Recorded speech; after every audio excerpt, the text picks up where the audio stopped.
নিখিল গাছের একবারে মাথায় উঠে গেল। এ কি দেখছি? দেখে তো নিখিল অবাক। কি, এই যে এক রাজপ্রাসাদ, এই মেঘের ওপরে, এই কোন জায়গা? এই রাজপ্রাসাদের মধ্যে তো যেতেই হচ্ছে, দেখতে হবে ভেতরে কি আছে।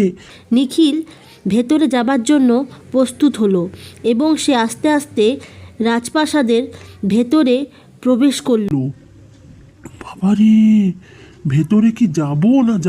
না, এত দূর যখন এসেছি তখন ভেতরটা একবার দেখি, ভেতরে কি আছে। কি সোনাদানা না কি আছে ভেতরে? যাই, নিখিল ভেতরে প্রবেশ করলো। প্রবেশ করে নিখিল অবাক, পুরো সোনা, দেয়াল সবই সোনা। এ কোন জায়গায় এলাম? এ যে অপূর্ব, এ কি স্বর্গরাজ্য নাকি?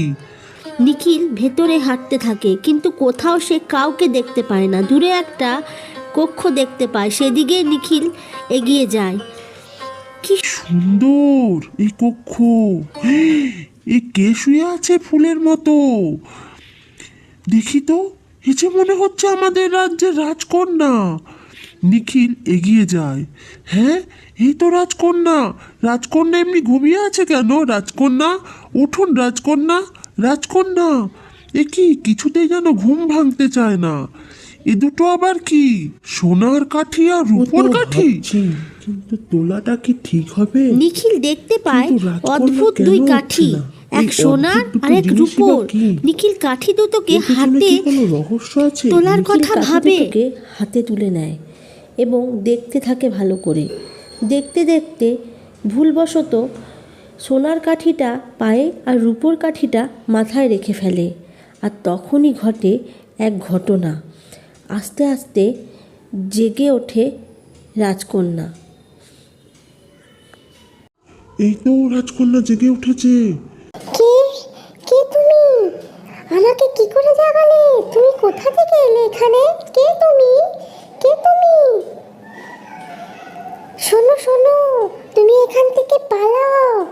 এ হচ্ছে এক রাক্ষসের জায়গা, মেঘ রাক্ষস, যে আমাকে এখানে তুলে এনেছিল। তুমি এখান থেকে পালাও, না হলে ও তোমাকেও খেয়ে ফেলবে। পালাও এখান থেকে। আমি হলাম নিখিল, তোমার রাজ্যেরই একজন। এখান থেকে এখন পালাও, পরে কথা হবে। আমাকে আগের মতো ঘুম পাড়িয়ে দাও, ওর আসার সময় হয়ে গেল। পালাও এখান থেকে, লুকিয়ে পড়ো পেছনে। নিখিল তাই করলো রাজকন্যার কথা মতো। ইতিমধ্যে চলে আসে সেই রাক্ষস। যাও, মানুষের গন্ধ পাও।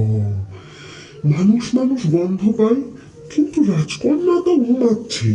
তাহলে অন্য কোন মানুষ এলো এখানে? না, রাজকন্যাকে তুলে জিজ্ঞেস করতে হবে কেউ কি এখানে এসেছে।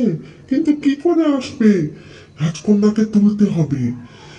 রাক্ষস রূপোর কাঠি সোনার কাঠি অদল বদল করে রাক্ষসনাকে তোলে। হে রাজকন্যা, এখানে কে এসেছে বল? মানুষ গন্ধ পায়। আমি তো মানুষ, আমি ছাড়া আর কে আসতে পারে এখানে? কি করেই বা আসবে? তোমার কোথাও ভুল হচ্ছে, এখানে কোনো মানুষ নেই আমি ছাড়া, তাই তুমি মানুষ গন্ধ পাচ্ছ। আচ্ছা, ঠিক আছে, সত্যি তো। কে আসবে এখানে? অন্য কোনো মানুষ আসবে কি করে? না, আমার বিশ্রাম নেওয়ার সময় হয়েছে। আবার তোকে আগের মতো ঘুম পাড়িয়ে দিই, তারপর আমি বিশ্রাম নেব। চলি, তুই এখানেই ঘুমা।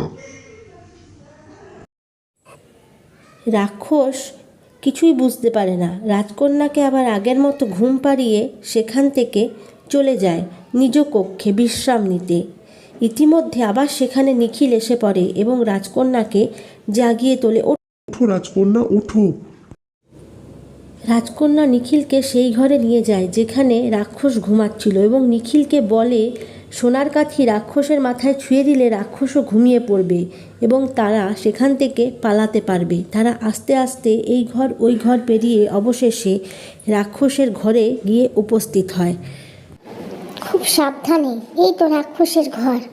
শোনো, তুমি এই সোনার কাঠিটা রাক্ষসের মাথায় আর রূপোর কাঠিটা রাক্ষসের পায়ে দাও, কিন্তু একটু দূর থেকে দাও, যাতে রাক্ষস জেগে না যায়। এমনিতেও মানুষ গন্ধ পায়। নিখিল রাজকন্যার কথা মতো একটু দূর থেকে সোনার কাঠি আর রূপোর কাঠি ছুঁতে যাবে, তখনই ঘটে এক বিপদ। কাঠি গিয়ে লাগে রাক্ষসের মাথায় এবং রাক্ষস জেগে যায়, পালাও পালাও পালাও, এবং তারা পালাতে থাকে। এত বড় সাহস, হাও মাও চাও, মানুষের বন্ধু পাও, আমার চোখে ফাঁকি দিয়ে পালাবি? তোদের দুজনকে চিবিয়ে খাবো, চিবিয়ে খাবো তোদের দুজনকে। এদিকে সোনার কাঠি আর রূপোর কাঠি পড়ে ভেঙে যায়, যার ফলে রাক্ষসের শক্তি খানিকটা হলেও কমে যায়। রাক্ষস তাও তাদের পেছনে ছুটতে থাকে, ছুটতে থাকে। শক্তি কমলেও রাক্ষস এখনো তাদের মতো গোটা 100কে চিবিয়ে খেতে পারে। পালাও পালাও, তাড়াতাড়ি পালাও, তাড়াতাড়ি পালাও। তারাও প্রাণ ভয়ে পালাতে থাকে।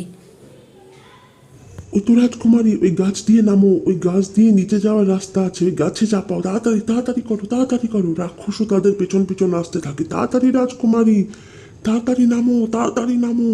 তারা দুজনে সেই গাছ বেয়ে বেয়ে বেয়ে বেয়ে একেবারে নিচে নামতে থাকে এবং রাক্ষসও তাদের পেছন পেছন গাছ বেয়ে বেয়ে নিচে নামতে থাকে। খাবো খাবো, তোদের সব কটাকে খাবো, সবাইকে শেষ করে দেবো আমি।